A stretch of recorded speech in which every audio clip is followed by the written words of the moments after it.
আসসালামু আলাইকুম বন্ধুগণ।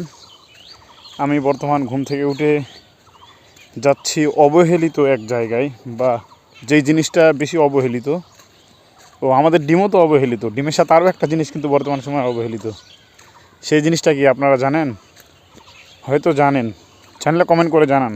আমি সেই জায়গাতে যাচ্ছি, গিয়ে আপনাদেরকে দেখাবো ইনশাল্লাহ আসলে কোন জিনিসটা অবহেলিত। লাইনে থাকুন, আমি বর্তমান মাঠে আছি। এই যে দেখেন, অবহেলিত আরও একটি পণ্য, ডিম বাদেও, ওই জায়গায় আমি যাচ্ছি, বা ওর কাছেই আমি যাচ্ছি। কিন্তু যে অবহেলিত জিনিসের কথা বললাম, এই অবহেলিত জিনিসগুলো কেউ যদি পুরা এক মাস খাইতে পারে, সে বড়লোক হয়ে যাবে। কারণ দাম অনেক কম, তার অনেকটাই টাকা সেভ হবে। ডিম আর আলুর ডাল, এই আলুর কথাই বলছি আমি, অবহেলিত। এই আলুর দাম ঠিক যেমনই কম, ডিমের দামও ঠিক ওই রকমই কম।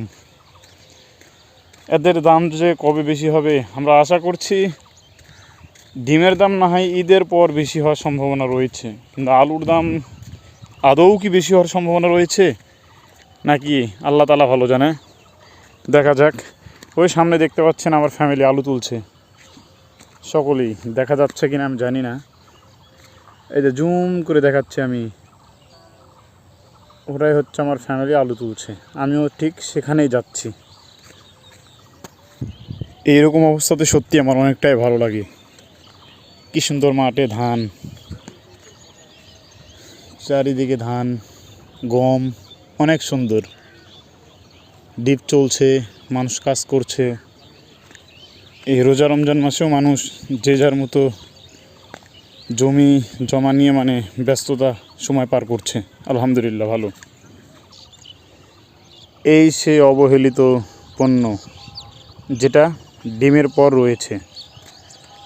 ডিমের দাম যদিও ঈদের পর বেশি হওয়ার সম্ভাবনা রয়েছে, তবে আলুর দাম কবে বেশি হবে এটা আমরা বলতে পারছি না।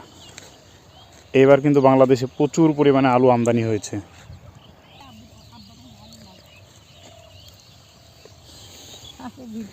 যে আলুর সাইজ পিসকি পিসকি।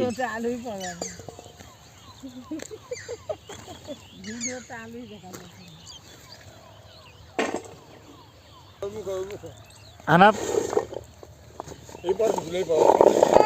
না না, এদিক তুললে